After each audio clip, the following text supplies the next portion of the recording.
Hello बच्चों। तो आज के इस छोटे से वीडियो में हम लोग कवर करने वाले हैं कक्षा 10 के ऑर्गेनिक केमिस्ट्री का एक बहुत ही महत्वपूर्ण प्रश्न जो हमेशा बोर्ड परीक्षा में आता रहता है और इसकी जानकारी रहना आपको बहुत आवश्यक है। तो आप देख सकते हैं स्क्रीन पर कि हमने एक कम कंपाउंड का हमने एक फॉर्मूला बनाया हुआ है जिसका अणु सूत्र है C2H6O। इसमें कितने कार्बन हैं? एक दो, दो कार्बन C2। हाइड्रोजन कितने हैं? तीन, दो पांच और एक ये हो गए छः। कितने हो गए? छः। यानी कि ये टोटल हो गए छः कार्बन और एक ऑक्सीजन, यानी एक ऑक्सीजन। अगर हम इसका नाम रखने को कहें कि आप बताइए कि इसका नाम क्या होगा, इसका नाम और इसका नाम क्या होगा, तो आप क्या बताओगे? जिन बच्चों ने IUPAC नोमेनक्लेचर पढ़ा हुआ है वो आसानी से मेरे इन प्रश्नों का उत्तर दे देंगे कि सर इसका नाम होगा एथेनॉल। क्या नाम हो जाएगा? एथेनॉल। और इसका नाम क्या हो जाएगा बच्चों? तो आसानी से वो समझ सकते हैं कि ये ईथर है। क्या है? Ether. R bond O bond और, यानी कि ईथर। ईथर को हम लोग क्या नाम रखते हैं? तो इसका नाम रख देंगे हम लोग मेथॉक्सी मेथेन। अब एक आश्चर्य की बात देखो बच्चों कि ये कंपाउंड का भी मॉलिक्यूलर फार्मूला, अणु सूत्र यही है और इस कंपाउंड का भी मॉलिक्यूलर फार्मूला यही है। यानी कि अणु सूत्र तो समान है लेकिन ये अलग कंपाउंड हो गया, ये अलग। ये एल्कोहल हो गया, ये ईथर हो गया।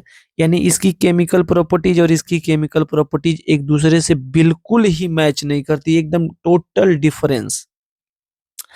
तो यही घटना जानना है। इसी को कहते हैं हम लोग समावयवता। क्या कहते हैं? समावयवता। जैसे कि नीचे भी देख सकते हैं हम लोग कि इसको हम लोग कहेंगे, इसको हम लोग कहेंगे ब्यूटेन टू ऑल। इसको क्या बोलेंगे? Butane two all.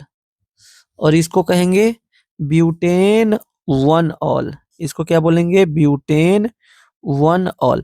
यानी ब्यूटेन टू ऑल और ब्यूटेन वन ऑल दोनों एक दूसरे से क्या है? एकदम अलग हैं, लेकिन दोनों का अणु सूत्र यानी कि मॉलिक्यूलर फार्मूला सेम है। तो ये जो घटना है यानी कि सेम मॉलिक्यूलर फार्मूला हो लेकिन उससे अलग अलग गुण वाले यौगिक की संरचना या यौगिक बनाए जा सकते हैं, तब इस घटना को हम लोग कहते हैं समावयवता। क्या कहते हैं? समावयवता। तो डेफिनेशन देख सकते हैं बच्चों कि जब दो या दो से अधिक कार्बनिक यौगिकों के अणु सूत्र तो समान हो लेकिन उनके गुण, उनकी संरचना अलग अलग हो, तब इस घटना को समावयवता कहते हैं। और ऐसे यौगिकों को एक दूसरे का समावयवी कहते हैं।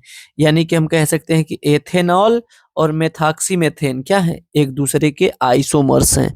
यानी कि ethanol and methoxymethane are isomers of each other. Okay. यानी कि आप समझ सकते हैं कि समावयवी किसे कहेंगे।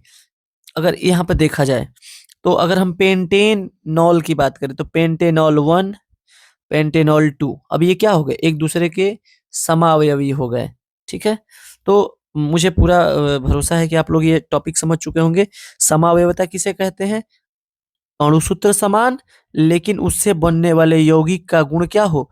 अलग अलग गुणधर्मों वाले यौगिक बनाए जा सकते हो, तब इस प्रकार के घटना को हम लोग कहते हैं समावयवता। और ऐसे यौगिक एक दूसरे के कहलाते हैं समावयवी। तो समावयवता कितने प्रकार का है वैसे तो आपको जानना नहीं है, फिर भी मैं प्रयास कर रहा हूं कि आपको थोड़ा सा इसको समझाया जाए।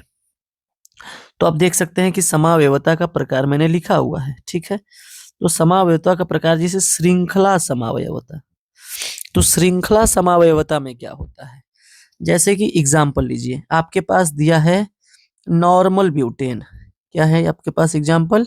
नॉर्मल ब्यूटेन, एन ब्यूटेन जिसको हम लोग कहते हैं एन ब्यूटेन। नॉर्मल ब्यूटेन क्या होता है? ब्यूट मतलब चार कार्बन, एक दो तीन चार। यहाँ कार्बन की चार संयोजकताएं होती हैं जिसको कंप्लीट करना है, तो इसके पास एक ऑलरेडी है, तो यहाँ तीन हाइड्रोजन जुड़ गया, यहाँ दो हाइड्रोजन, यहाँ भी दो हाइड्रोजन और यहाँ तीन हाइड्रोजन। यानी कि ये हो गया एन ब्यूटेन। क्या हो गया? N butane. ओके। अब इसकी अणुसूत्र को बात की जाए, इसकी अणुसूत्र को अगर हम लोग देखें तो लिख सकते हैं कि C4H6 4H10, क्या लिख सकते हैं, C4H10, देख सकते हैं आप, 1 2 3 4, 4 कार्बन, 3 2 5 2 7 3 10 हाइड्रोजन। अगर हम C4H10 को ही देखें तो कुछ इस प्रकार से भी अरेंज कर सकते हैं। कैसे?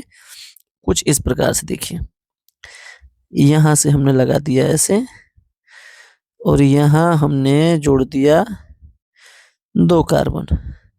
यहाँ देखिए CH3, यहाँ हो गया CH3, यहाँ हो गया H, और यहाँ हो गया CH3। 3 3 6 3 9 1 10, 1 2 3 4, यानी ये भी है C4H10, लेकिन अब इसका नाम बदल गया। अब इसको हम लोग कहते हैं आइसोब्यूटेन। क्या कहते हैं? आइसोब्यूटेन। और इसका IUPAC नाम क्या होना चाहिए? तो आप देख सकते हैं कैसे IUPAC नामकरण हम लोग करेंगे। तो लंबी कार्बन श्रृंखला हम लोग चुनेंगे। तो कितने कार्बन की हो गई? 3 कार्बन की लंबी कार्बन श्रृंखला, जिसको हम लोग कहेंगे प्रोपेन। क्या कहेंगे? प्रोपेन। और यहाँ पर एक ब्रांच बन रहा है जिससे मेथिल ग्रुप जुड़ा है। कितने नंबर के कार्बन से? तो दूसरे नंबर के कार्बन से। तो हम लोग इसको बोलेंगे मेथिल प्रोपेन। क्या बोलेंगे? Methyl propane. अच्छा, क्या ये यहाँ जुड़ सकता है? नहीं। क्या ये यहाँ जुड़ सकता है? नहीं।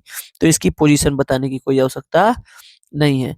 तो ये जो मेथिल प्रोपेन हो गया और ये जो एन ब्यूटेन हो गया, ये अणु सूत्र तो समान है, लेकिन इसकी जो लंबी कार्बन श्रृंखला है उसमें परिवर्तन करके हमने 2 अलग अलग कंपाउंड्स बना दिए। तब इस प्रकार की संयोजकता को हम लोग कहते हैं श्रृंखला संयोजकता। क्या कहते हैं? श्रृंखला संयोजकता। क्यों? क्योंकि इसमें चेन बदल गया। इसमें जो लॉन्गेस्ट कार्बन चेन है वो क्या हो गया? बदल गया। ठीक है, बात क्लियर है? अब फिर देखिए, फिर हम लोग को देखना है दूसरा, स्थान समावयवता। एग्जाम्पल के तौर पे देखिए, मान लीजिए कि हमने क्या किया, हमने ले लिया 1 2 3 4 5 6, 6 कार्बन की हमने एक श्रृंखला ले ली। ठीक है, हम यहाँ पर हर जगह हाइड्रोजन हम लोग भर लेंगे, वो आप बाद में खुद स्वयं से भरते रहिए। यहाँ 3 हाइड्रोजन हो जाएगा, यहाँ 2, यहाँ 2, यहाँ 2, यहाँ 2 और यहाँ 3। ठीक है, अच्छा,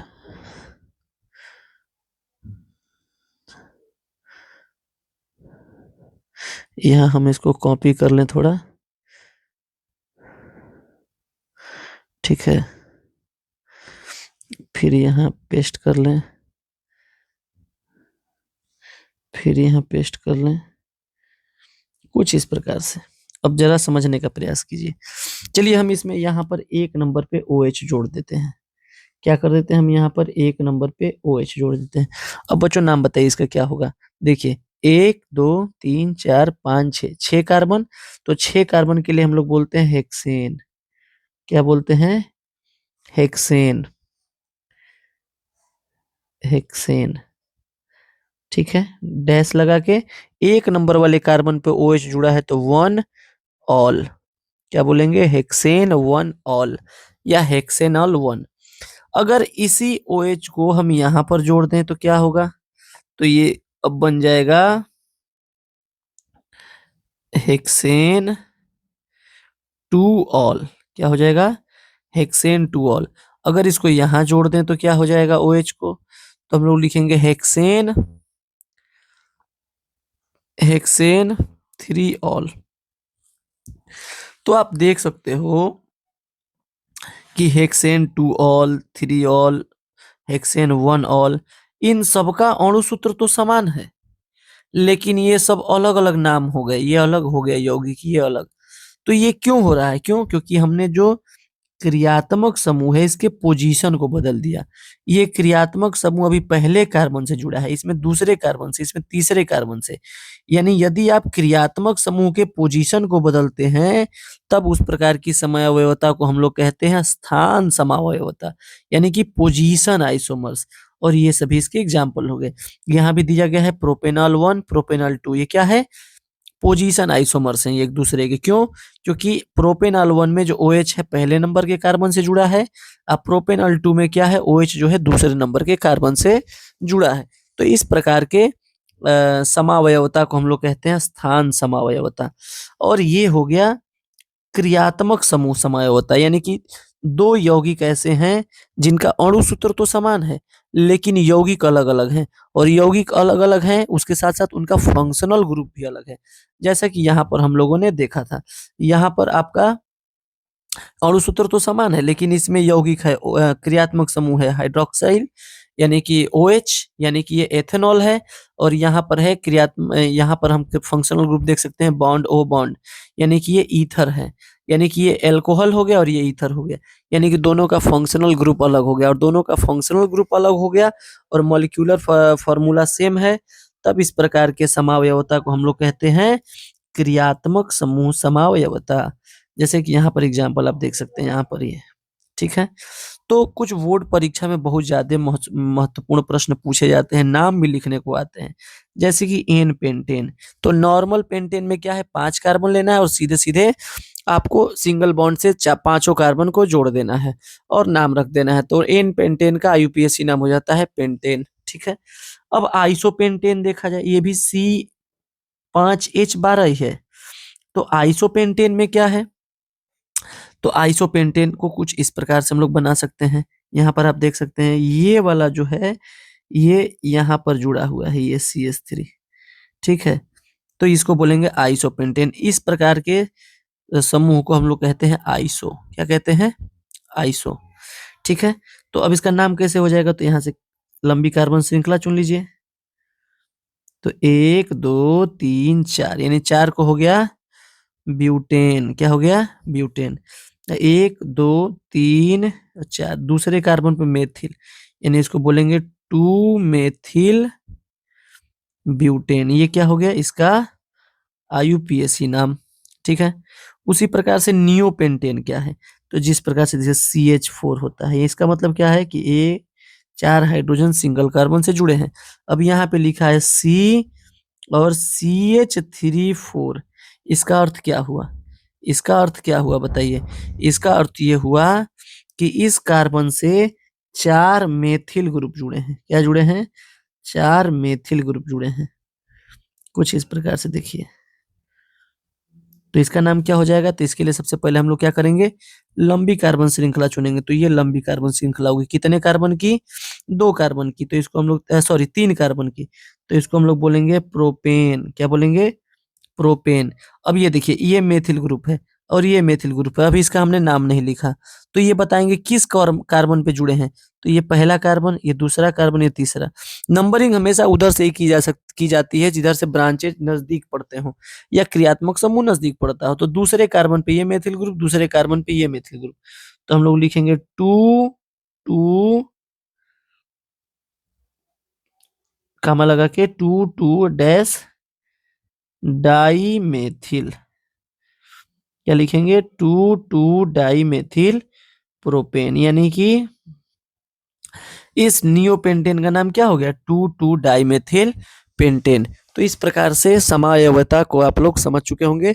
फिर से एक बार क्विक रिवीजन, समावयवता किसे कहते हैं, तो ऐसे कार्बनिक यौगिक जिनका अणु सूत्र तो समान हो परंतु उनकी संरचना अलग हो, उनके रासायनिक गुण अलग हो, उनमें जुड़े हुए क्रियात्मक समूह अलग हो, उनमें जुड़े हुए क्रियात्मक समूह का जो पोजीशन है वो अलग हो, तब ऐसे यौगिकों को एक दूसरे का समावयवी कहते हैं और इस प्रकार के यौगिक घटना को हम लोग समावयवता कहते हैं। तो एकदम सरल भाषा में अगर हम देखें तो समावयवता क्या है, 2 या 2 से अधिक, देख सकते हैं आप लोग यहाँ पे, 2 या 2 से अधिक कार्बनिक यौगिकों के अणुसूत्र समान होते हैं लेकिन उनके गुण और संरचना अलग अलग हो, तब इस घटना को